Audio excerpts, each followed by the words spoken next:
raja siga membela bangsa. Mulia nanggroh mulia dum syuhada, metuah bijeh Aceh mulia. Ya Tuhanku, rahmat bersampo, negeri Aceh nyo bermulia. Rahmat melimpah, metuah aso, areh kekamo bersejahtera.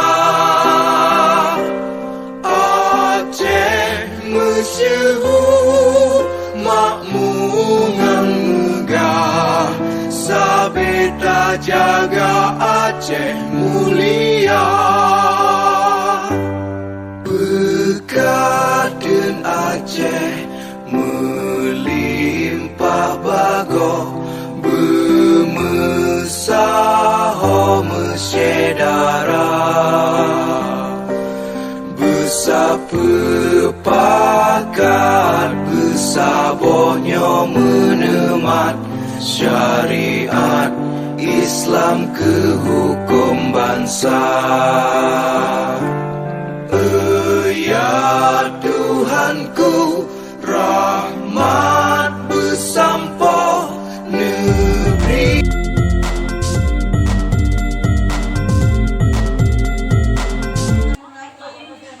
Assalamualaikum warahmatullahi wabarakatuh.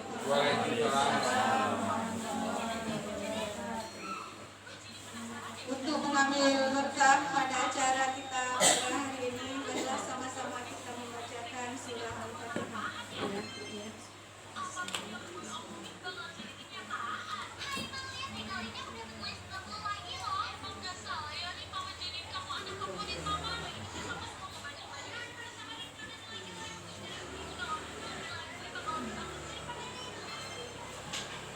Alhamdulillahirabbil alamin.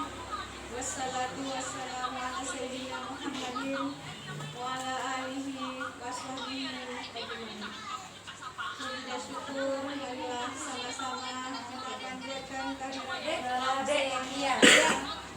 Alhamdulillah kita masih diberikan nikmat kesehatan sehingga kita dapat berkumpul di ruangan yang berbahagia. Salawat beriring salam marilah sama-sama kita hadiahkan kepada baginda Nabi besar Muhammad sallallahu alaihi wasallam beserta keluarga dan sahabat beliau. Yang saya hormati Ibu Kepala Sekolah SD Negeri 10 Cogje, yang saya hormati Bapak-bapak dan Ibu rekan sejawat yang telah bersedia meluangkan waktu untuk mengikuti kegiatan pada hari ini, yaitu dalam rangka penyebaran pemahaman budaya positif untuk aksi nyata saya pada modul 1.4. Sekali lagi saya ucapkan terima kasih yang sebesar-besarnya kepada Ibu Kepala Sekolah juga beserta teman-teman semuanya atas kesediaannya. Mudah-mudahan kita dapat mengikuti acara ini dengan lancar. Amin.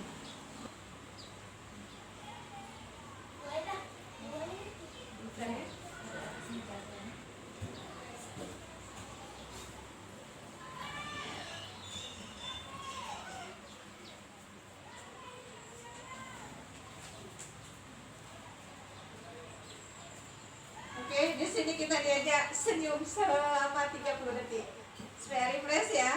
Kita pagi hari ini bertepatan dengan tanggal 17 Agustus tahun 1945. Tadi kita telah selesai melaksanakan upacara bendera peringatan HUT RI yang ke-79. Mudah-mudahan tambah semangat ya Bapak Ibu. Nah, kesepakatan forum diseminasi kita hari ini yang pertama adalah menghargai siapapun. Setuju Bapak Ibu? Ya, menjadi pendengar yang baik, mengikuti kegiatan dengan tertib dan berpartisipasi aktif dalam kegiatan.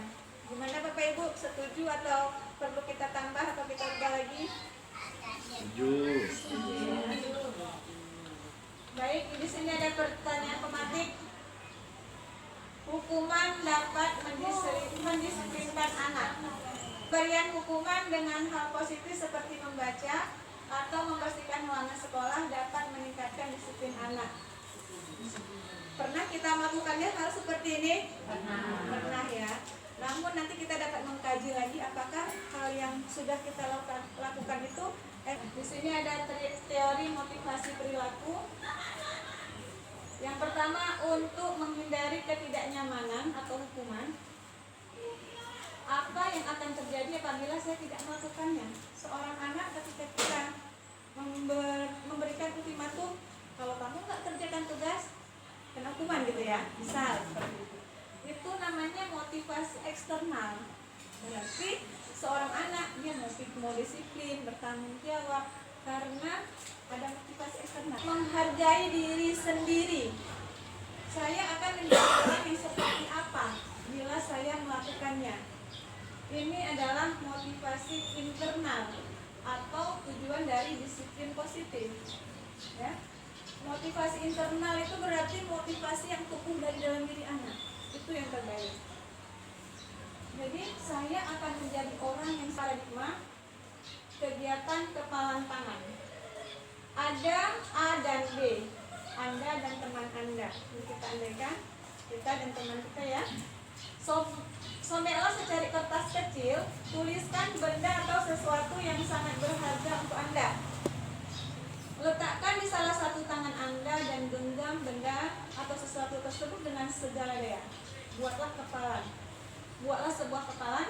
Teman Anda atau B akan mencoba dengan sekuat tenaga, dengan berbagai cara untuk meminta Anda memberikan benda tersebut.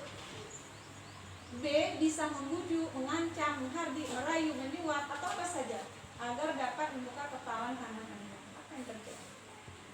Ketika kita mengepal sesuatu, ya, ke orang lain membuka, kita tetap bersikukuh ya, memegang benda yang kita pegang. Apa ya? Coba Pak, tolong. Mana Bu?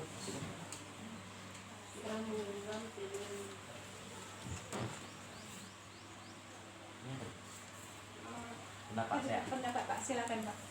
Ya.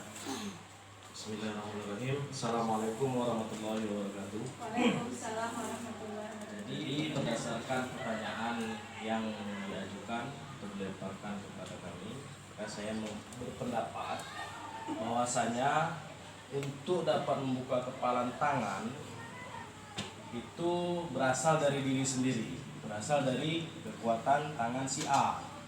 Akan tetapi semuanya kan dengan proses Bu. Kalau menurut saya proses dari reward dan punishment itulah yang membiasakan si A ini mau dia membukakan kepalan tangannya. Jadi itu menurut saya Bu. Terima kasih. Assalamualaikum warahmatullahi wabarakatuh. Waalaikumsalam warahmatullahi wabarakatuh. Perubahan paradigma, teori kontrol atau teori pilihan. Yang pertama, ilusi guru mengontrol murid atau ilusi bahwa kritik dan membuat orang merasa bersalah dapat menguatkan karakter. Ilusi bahwa semua penguatan positif efektif dan bermanfaat. Dan kemudian ilusi bahwa orang dewasa memiliki hak untuk memaksa. Ini adalah kejadian-kejadian yang sering kita alami di lingkungan kita. Ya. Paradigma atau stimulus respon pada teori kontrol yaitu yang pertama kita mencoba mengubah orang agar berpandangan sama dengan kita. Nah di sini kita berusaha memahami pandangan orang lain tentang dunia. Mencoba mengubah orang agar berpandangan sama dengan kita. Ketika selanjutnya merdeka menurut Ki Hajar Dewantara yaitu merdeka artinya tidak hanya terlepas dari perintah, tetapi juga cakap buat memerintah diri sendiri. Saya pribadi juga di sini kadang-kadang terlupakan. Di sini kita, nah, seorang guru yang baik harus memiliki kemampuan dan dalam mewujudkan budaya positif di sekolah. Budaya positif tersebut dapat dijalankan dengan menerapkan konsep berikut ini. Yang pertama, disiplin positif, ataupun motivasi, kemudian perilaku manusia, keyakinan sekolah atau kelas. Ya, diharapkan kita semua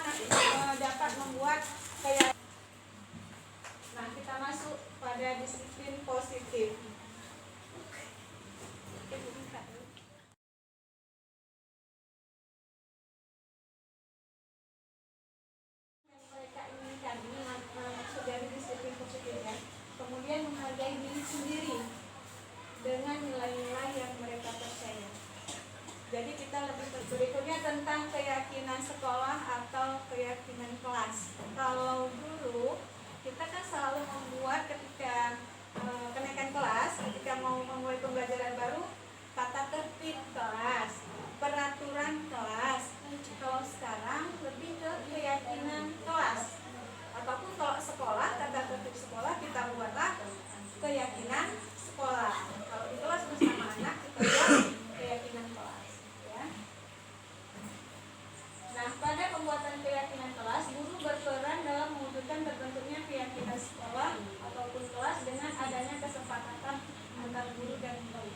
Jadi keyakinan kelas ini kita buat bersama murid, bukan kalau mungkin selama keyakinan sekolah atau kelas berupa pernyataan-pernyataan universal yang mudah diingat dan dipahami dan harus diterapkan di lingkungan sekolah. Lanjut, ini adalah contoh keyakinan kelas. Misalkan ini enggak ini ya, enggak terlihat bacanya. Jadi bisa misalkan contoh keyakinan kelas, menjaga kebersihan kelas, tertib dan bertanggung jawab, berbicara sopan, gitu ya, menghargai teman. Itu kan contoh dari nilai-nilai pendidikan yang diterapkan dalam keyakinan kelas. Boleh ditambahkan lagi sesuai nanti kesepakatan kita dengan anak-anak di dalam kelas. Oke Bapak Ibu, ini ada breakingnya, kira-kira kita buat apa ya? Kita ikut. Kalau bebek panjang atau pendek? Pendek ya. Kita ibaratkannya ini kebalikannya. Bebek pendek. Ya, bebek pendek. Jerapah panjang. Gitu. Semut semut ini ya. Kebalikannya, berarti kalau gajah kecil, semut besar, gitu ya. Pak Iwan, opung. Oke, bisa kita ulang Pak Ibu ya, 2 kali aja, ya. Gajah. Kita mulai dari bebek,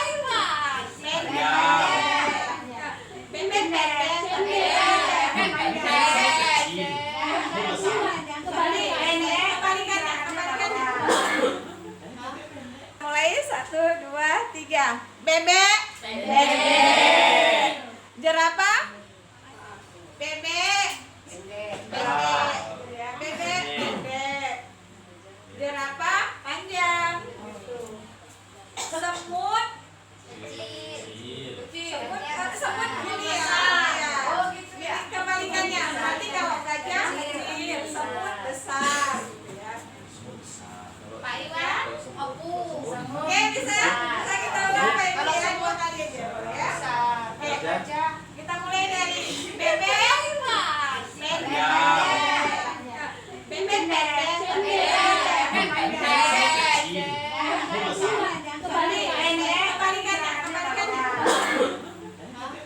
mulai 1, 2, 3. Bebek,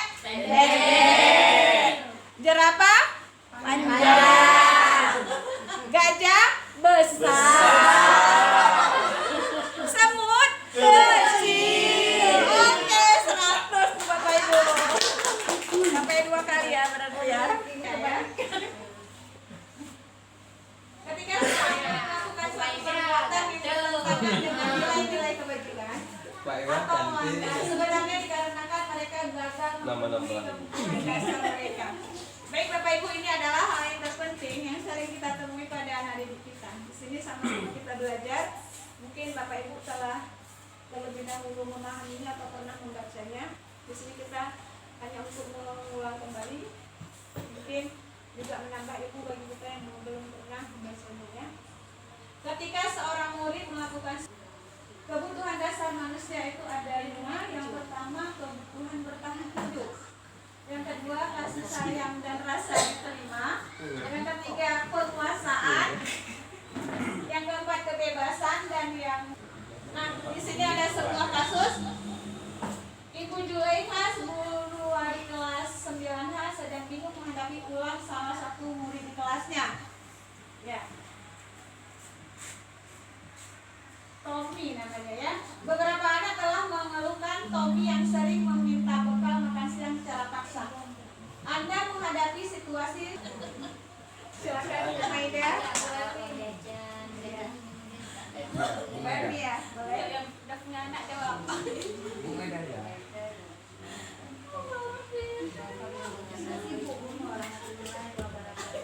Waalaikumsalam warahmatullahi wabarakatuh. Saya mungkin si Tony ini dia gimana ya, cari perhatian.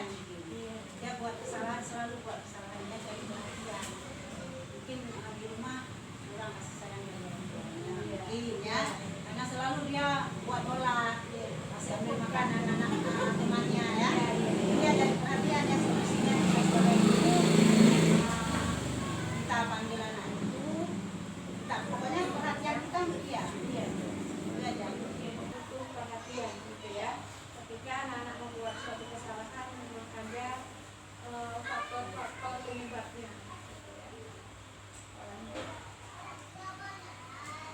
Nah, alasan pertama Tommy berbuat demikian karena ia lapar dan orang tuanya tidak membawakannya bekal makan siang, maka kebutuhan dasar berusaha dalam kebutuhan untuk bertahan hidup. Berarti kalau untuk alasan yang pertama ada yang namanya karena lapar. Kemudian yang kedua, karena dia merasa senang temannya jadi memperhatikan dia. Ketika temannya melaporkan tindakannya itu pada gurunya dan gurunya memberitahu orang tuanya, sehingga orang tuanya jadi memperhatikan dia, maka kebutuhan dasar yang sedang Tommy adalah kebutuhan akan kasih sayang dan rasa diterima. Jadi memang benar setiap anak itu buat tingkah perilaku yang tidak sesuai ada sebab-sebabnya. Jadi kalau yang kedua ini kasih sayang, kurangnya kasih sayang. Berarti dengan dia buat demikian sudah kita panggil, ya kasih sayang dari guru juga dapat. Kemudian kita panggil dari lagi orang tuanya, gitu ya, ya. Kemudian alasan yang ketiga karena temannya jadi takut dengan dia dan menuruti keinginannya. Maka sebetulnya Tommy sedang berusaha memenuhi kebutuhan harian. Yang keempat, karena dia merasa bosan dengan bekal makanan yang dibawakan ibunya dari rumah. Karena ibunya selalu membawakan bekal yang sama. Oleh karena itu dia ingin mencoba makanan beraneka ragam. Maka Tommy sedang berusaha akan memenuhi kebutuhannya, yaitu kebebasan. Kemudian alasan yang kelima, karena ia melakukannya karena iseng saja dan ia menikmati ekspresi wajah teman-temannya yang kesal. Karena diambil makanannya dan menurut dia ekspresi teman-teman itu lucu, maka berarti Tommy sedang berusaha memahami kebutuhan akan kesenangan. Ya, tapi dia merasa senang ketika temannya marah, senang. Seperti juga yang sering kita alami. Nah, berikutnya adalah proses kontrol restitusi. Ketika anak-anak sedang melakukan kesalahan, kita dapat melakukan restitusi dengan efektif. Nah, apa itu restitusi? Restitusi adalah proses menciptakan kondisi bagi murid untuk memperbaiki kesalahan mereka, sehingga mereka bisa kembali pada kelompok mereka dengan karakter yang lebih kuat. Restitusi juga di sini posisi kita sebagai guru dalam segitiga restitusi, yaitu guru sebagai penghukum, pembuat merasa bersalah, sebagai teman, dan sebagai pemantau, adalah sebagai manajer. Di antara kelima-lima ini yang paling baik adalah peran guru sebagai manajer. Kalau sebagai penghukum, ini sering ya, ketika anak-anak buat salah kita beri hukuman. Berarti kita sebagai penghukum. Nah, di sini kalau sebagai manajer kita mengajukan pertanyaan-pertanyaan seperti yang nanti kita lakukan pada segitiga restitusi gitu ya, sehingga anak-anak yang bersalah bisa menunjukkan sendiri apa yang perlu diperbaiki untuk dirinya sendiri. Nah, kita lanjut. Ini pada posisi kontrol restitusi sebagai manajer. Nah, untuk tugas kami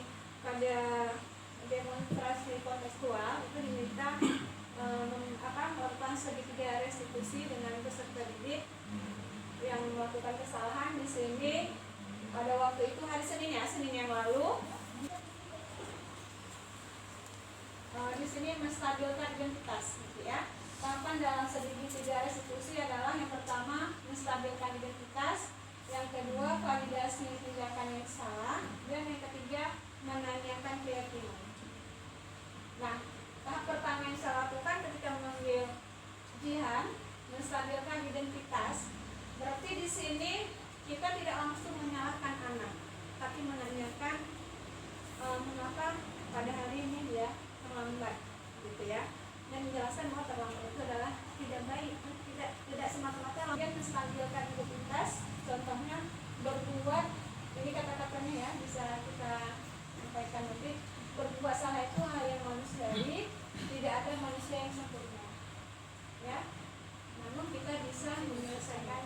Nah, kemudian di sini kita juga bisa bertanya pada anak, apakah kamu bersikap baik pada dirimu sendiri?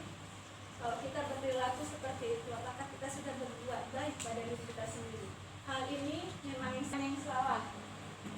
Validasi tindakan yang salah dilakukan berdasarkan prinsip bahwa setiap perilaku berupaya memenuhi suatu kebutuhan tertentu, sehingga guru ataupun orang tua akan bergeser dari pemikiran stimulus respon menjadi proaktif.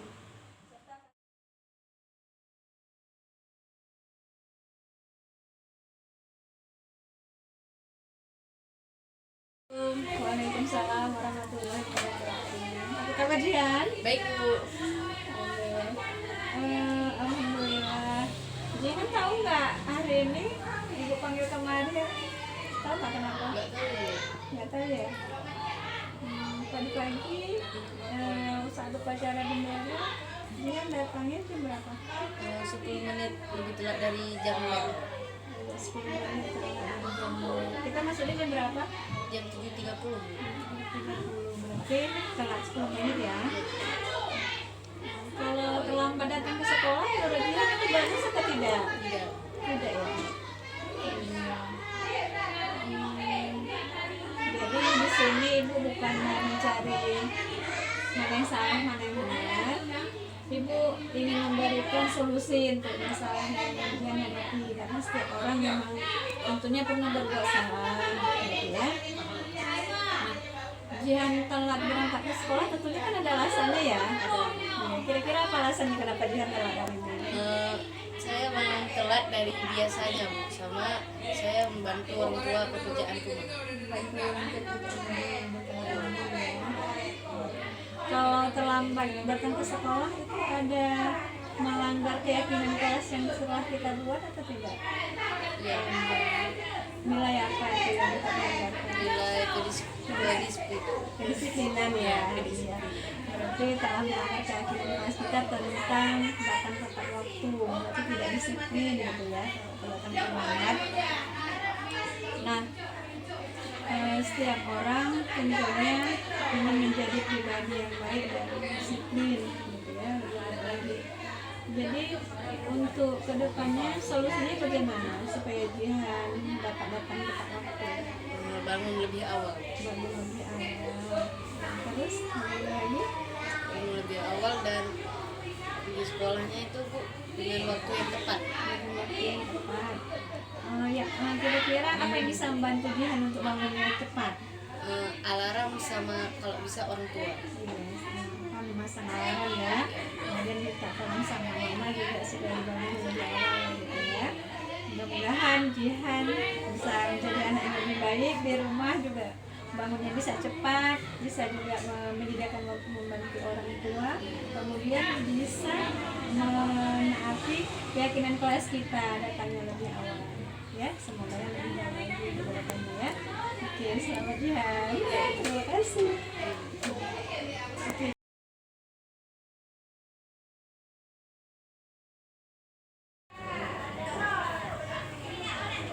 Assalamualaikum. Dafa, apa kabarnya nak? Dafa tahu nggak kenapa ibu panggil ke MKS?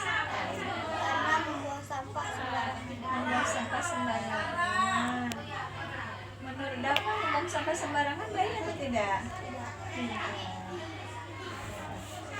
Jadi Ibu di sini tidak mencari kesalahan Bapak ataupun tidak mau mencari mana yang salah mana yang benar, tapi ingin memberikan solusi terhadap masalah yang Bapak hadapi, karena manusia itu memang ada kalanya juga berbuat kesalahan, ya.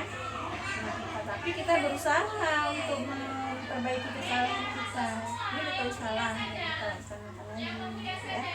Kalau membuang sampah sembarangan itu melanggar keyakinan kelas kita atau tidak? Melanggar. Keyakinan kelas yang mana yang sudah dapat langgar? Membuang sampah sembarangan. Seharusnya kita membuang sampah pada membuang sampah pada tempatnya. Nah, dapat membuang sampah sembarangan itu ada alasannya, ya? Apa alasannya? Karena jauh dari tong sampah. Jauh dari tong sampah.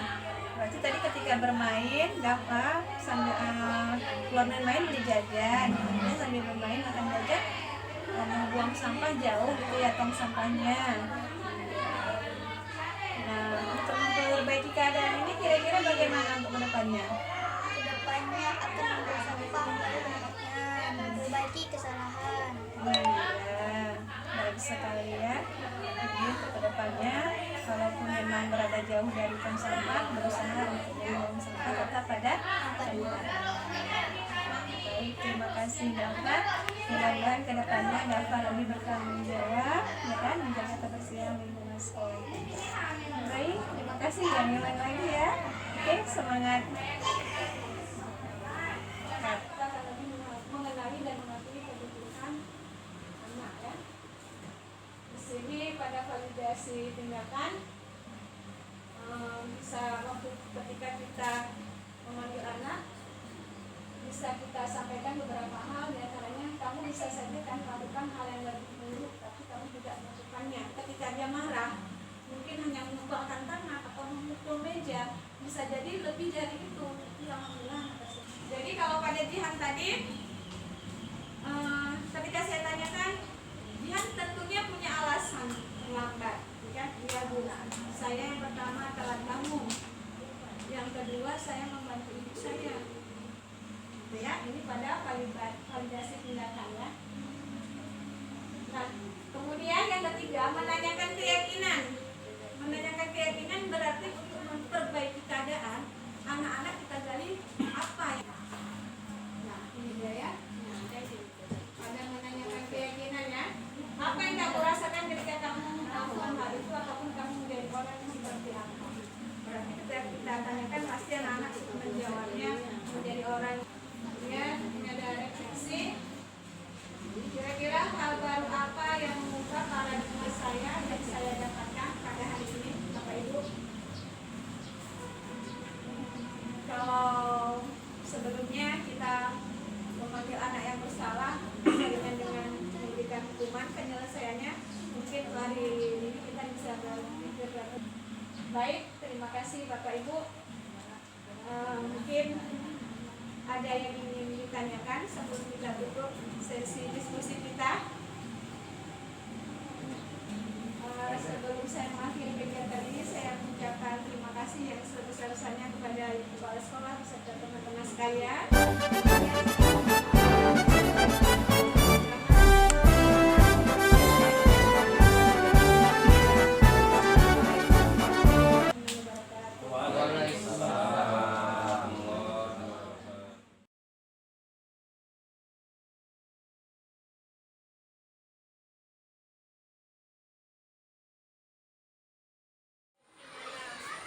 Assalamualaikum warahmatullahi wabarakatuh. Waalaikumsalam warahmatullahi wabarakatuh. Alhamdulillah. Apa kabar anak-anak ibu semuanya? Iya. Mana tepuk semangatnya? Tepuk semangat.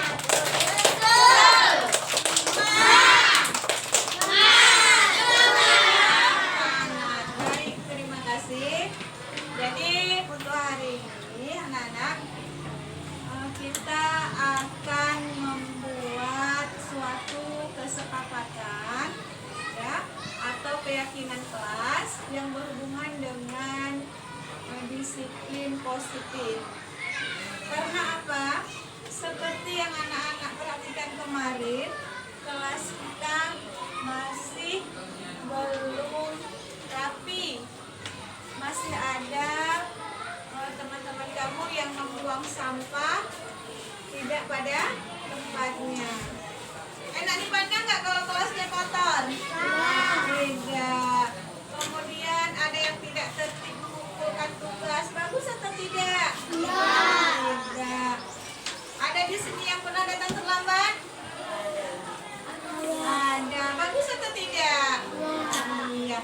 Jadi untuk menghilangkan hal-hal yang tidak baik dan menumbuhkan kepribadian yang baik pada diri anak-anak, marilah sama-sama kita menerapkan disiplin positif. Kata-kata disiplin pernah dengar? Iya. Kalau positif itu hal-hal yang baik, ya, hal-hal yang baik. Kalau membuang sampah sembarangan tidak baik. Yang baiknya bagaimana? Yang baiknya? Iya, bagus sekali Adrika, membuang sampah pada tempatnya. Nah, kemudian mengumpulkan tugas. Kadang-kadang anak-anak sering lewat bangku. Bagus atau tidak? Yang baiknya bagaimana? Mengumpulkan tugas tepat waktu. Rugi nggak kalau nggak siap? Rugi. Iya, tidak dapat nih nilai, gitu ya. Baiklah anak-anak. Jadi untuk hari ini kita akan membuat kesepakatan ataupun keyakinan kelas kita, ya. Jadi dengan keyakinan kelas yang kita buat ini, Ibu harapkan untuk kedepannya kelas kita lebih rapi, ya, lebih indah, anak-anak tertib dalam mengikuti pembelajaran. Kemudian usahakan itu tumbuh dari dalam diri sendiri. Bukan misalnya buang sampah pada tempatnya, nanti takut kalau dilihat oleh piket, dilapor ke ibu guru. Bukan seperti itu. Tetapi dengan kesadaran itu dalam diri sendiri akan pentingnya menjaga kebersihan. Ya. Kemudian mengumpulkan tugas tepat waktu. Itu juga tumbuhkan dalam diri sendiri. Apa sih kerugiannya kalau kita nggak mengumpulkan tugas? Sampai merugi diri sendiri kan? Ya, belajar dengan tertib dan sebagainya. Nah, jadi sekarang ya, Ibu akan membagikan kepada anak-anak kertas origami. Silakan anak-anak tulis kesepakatan kelas ataupun keyakinan kelas yang akan kita buat di kertas ini ya. Ya, tunggu Ibu bagikan satu-satu. Nanti setiap kelompok boleh berdiskusi untuk menuliskan di kertas ini satu keyakinan kelas yang akan kita terapkan di kelas kita. Oke? Ya. Silakan diambil ya.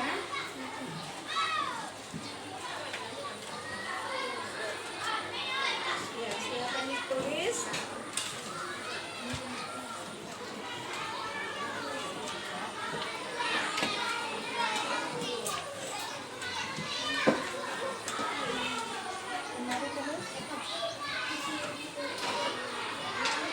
Tempat ibu membagi bagus. Ya, silakan ditulis ya.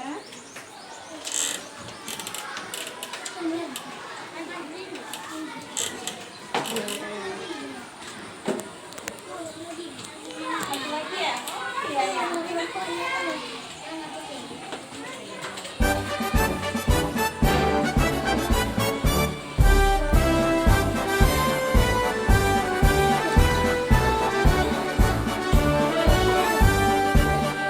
Bulatkan tekad, kuatkan hati.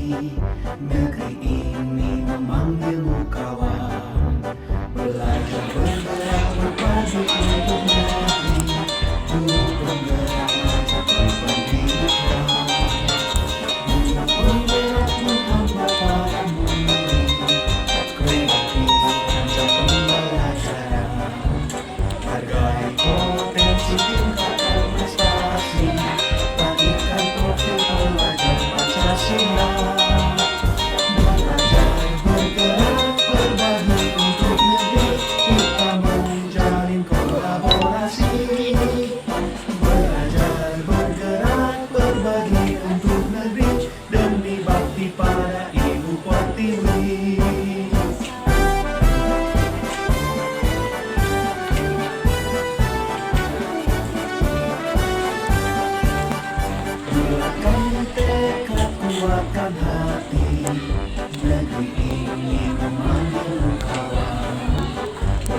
Belajar bergerak berbagi untuk negeri, guru penggerak majukan pendidikan, guru penggerak menghamba pada murid, kreatif rancang pembelajaran.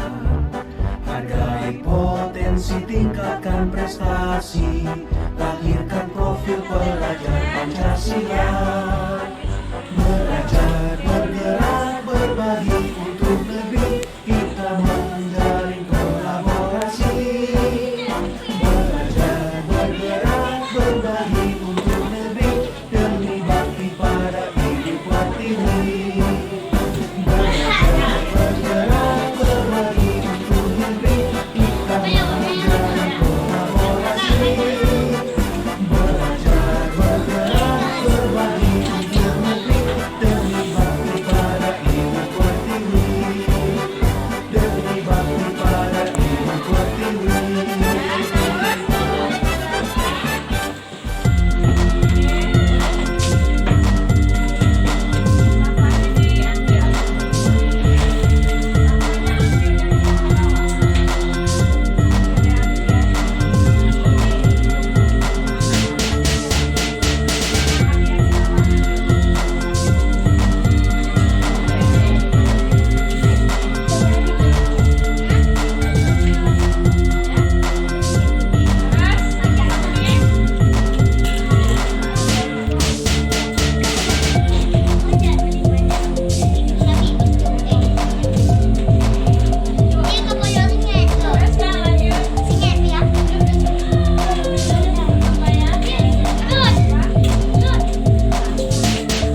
Astaghfirullah